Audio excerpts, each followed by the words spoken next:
Nous sommes le lundi 24 novembre 2025. Mesdames et messieurs, c'est parti pour cette revue de presse. Médiation diplomatique et ancrage économique. Doha, nouveau centre de gravité entre Kinshasa et Kigali en tension. Titre à la une. Le code d'information générale, Info 27 ans.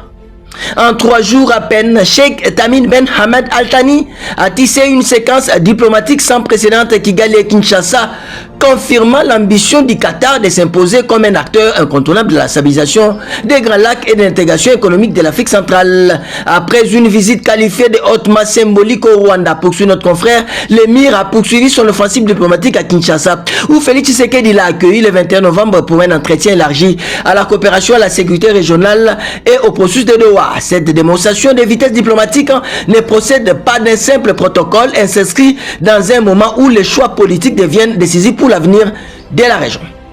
Autre chapitre, UPA, Sama Lukonde, désigné président du comité exécutif, rapporte le tabloïd Forum des As.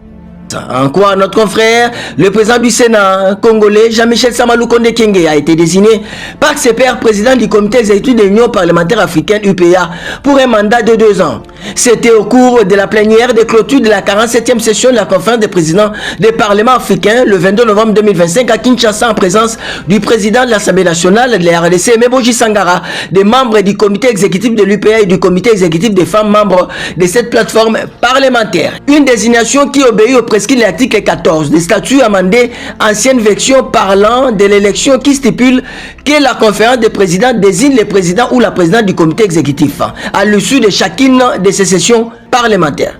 Autre sujet, Kinseso Matete Limete Salongo, le ministre des eaux, carburants et de l'électricité, exécute son plan destiné à revitaliser les réseaux de la capitale. Molendo, déjà des actes concrets pour fluidifier l'électricité à Kinshasa, rapporte le tabloïd Africa News.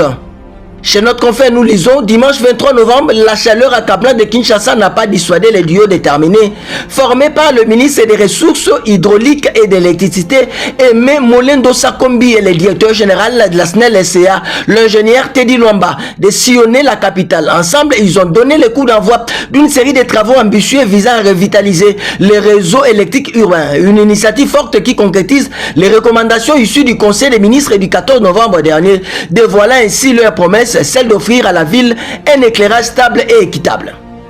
On va terminer avec les sites d'information Info.net. Kinshasa, lancement officiel du projet de 5800 logements sociaux à la cité Jardin en Scellé. Pour ce site d'information générale, Kinshasa vient de franchir une étape importante dans sa politique de modernisation urbaine avec le lancement du chantier de 5800 appartements sociaux à la cité Jardin, une cité résidentielle d'envergure répartie sur 34 hectares. La pose de la première pierre, présidée par le ministre d'État en charge de l'urbanisme et habitat, Alexis Guizaro-Mouvini, en présence de la ministre des Affaires foncières, Onej Nsele, marque le début d'un projet présenté comme stratégique pour résorber les déficits en logement dans la capitale. Ça n'est donc fini pour cette revue de presse. Tous derrière nos phares d'essai, Bendele Kouyate, Congolais Téléma.